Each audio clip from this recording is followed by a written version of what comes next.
Hey guitar players, today I wanted to give you a few more ideas on how to practice triads and give you an insight on just how endless this journey can be, but hopefully you'll find it useful. We're going to jump straight back in with the key of D to begin with. So if you watched the previous video, we went through all of this stuff, how to find them all on the different string groups. If you haven't seen that, go and watch that first. Maybe that'll give you a grounding in this type of thing. But the next thing I would do after you've done your sort of simple 1-4-5 progressions like this,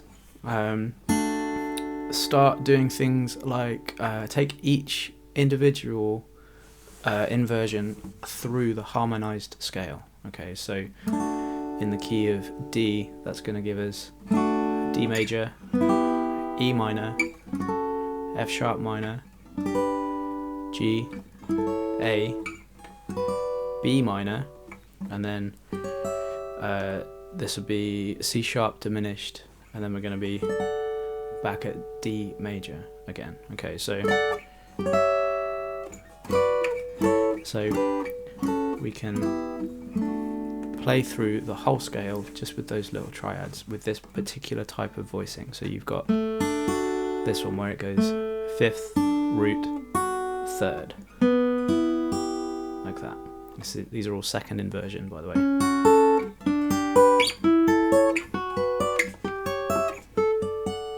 Okay, so that's cool. Practice them as chords, but also practice them as arpeggios.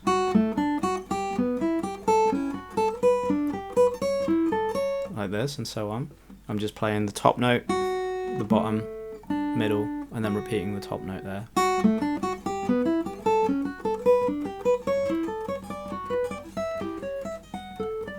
Just as an example, but make up your own patterns, do different things, maybe go up one, down the next, and so on. You know, make up different variations of these things, because you'll end up being able to use them all in your solos, which is quite cool. Then think, okay, well before we had 3 different inversions of D major. Okay, so we can do that exact same thing with each of those different type of inversions. So if we do root position now, we've got D major again here. Then next along we'd have E minor, F sharp minor, G major, A major, B minor. Running out of space now. Maybe I'll come back down here.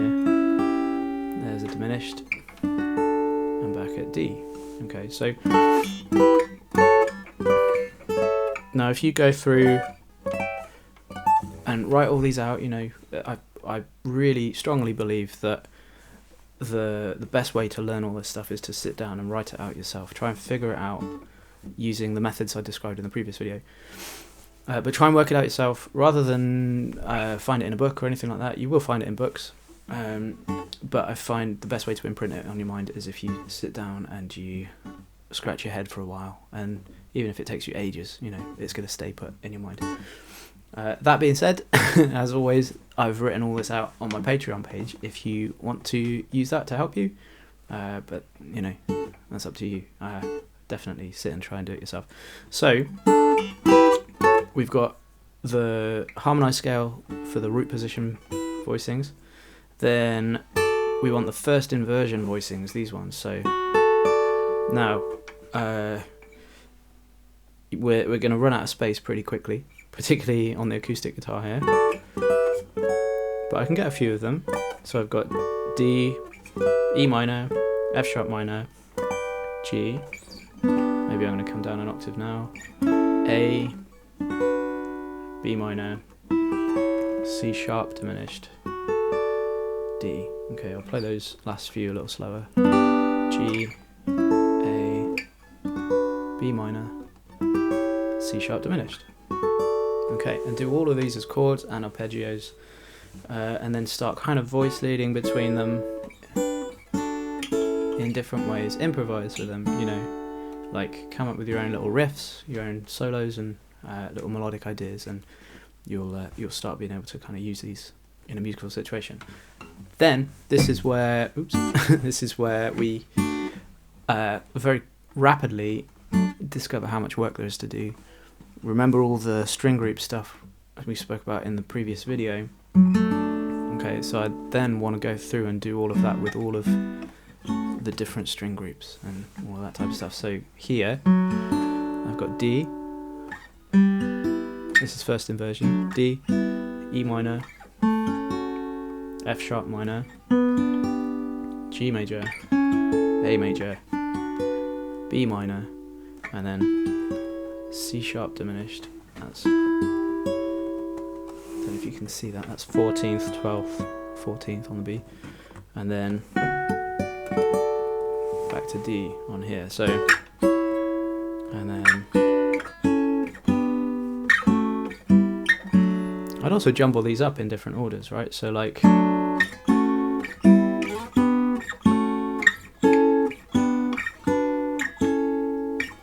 oops.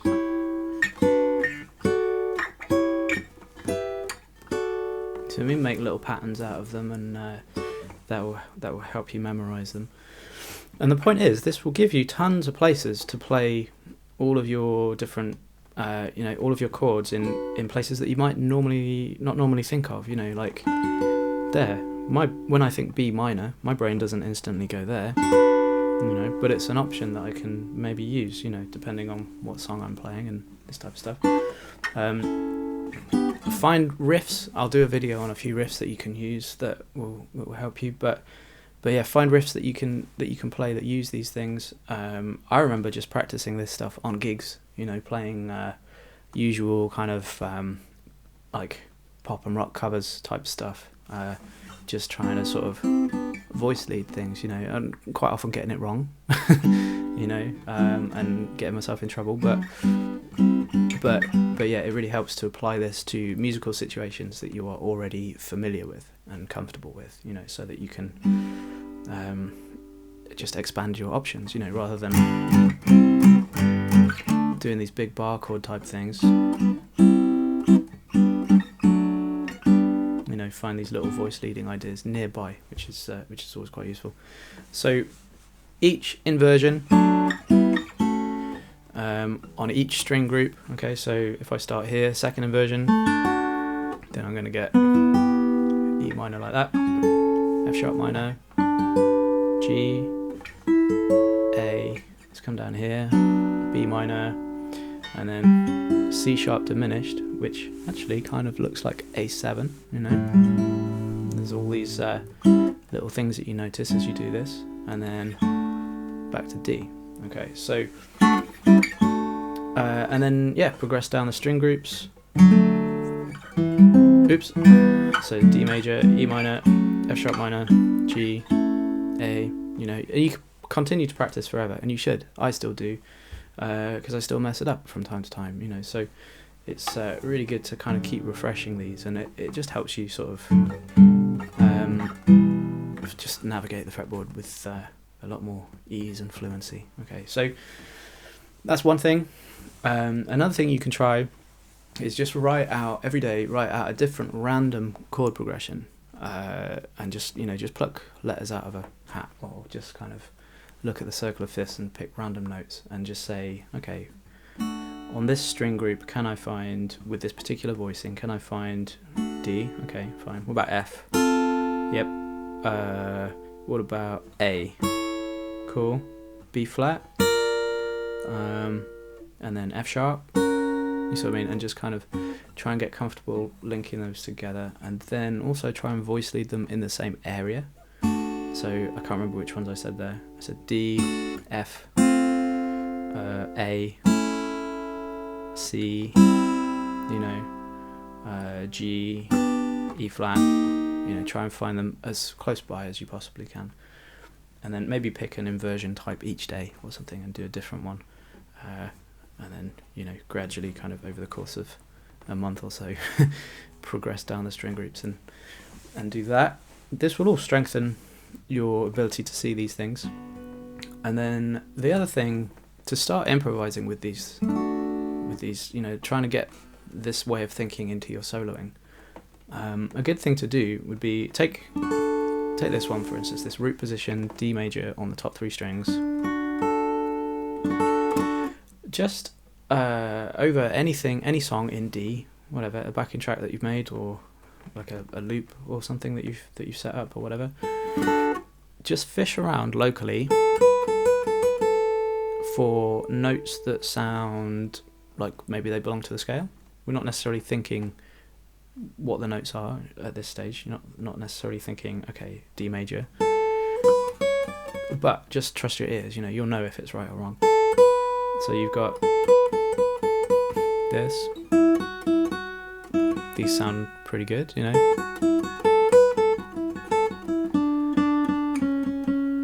Okay, that works. And then what happens is I've got a little pocket here of D major that I can improvise with, and I can fairly confidently attach it onto my D major chord tones like that, my triad. So, and then give yourself the challenge, just be as creative as you can in that little area. Then do the same on all of these little inversions. So if I go up here to the first inversion, cool, I actually get the same shape as this one, right? So, but there's this note here, the major seventh there.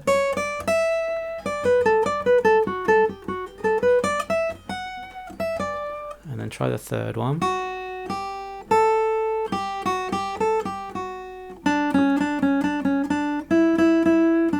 I'm just exploring, I'm not thinking about what the notes are, I'm just exploring what sounds good.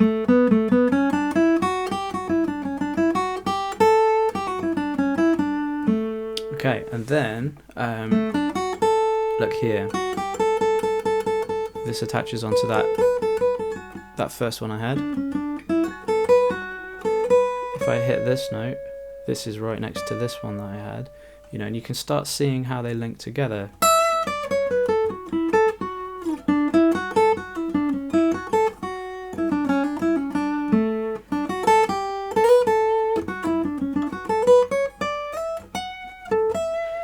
And if you kind of, in your mind, if you do all of that and you link it with all of the one string at a time soloing ideas that I've covered previously, then that will be really, really useful.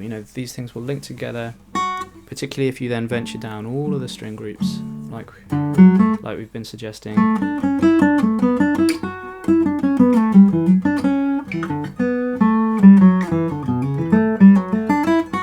All I'm doing here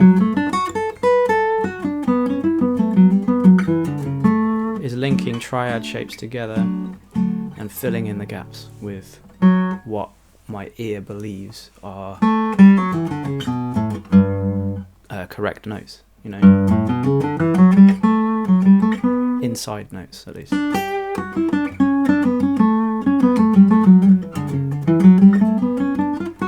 So there, I'm just seeing all of these triads happening. So have a play around with it. This is an endless journey. It always amazes me that, no matter how long you sit and do this for, you can always find a new way of approaching these triadic ideas.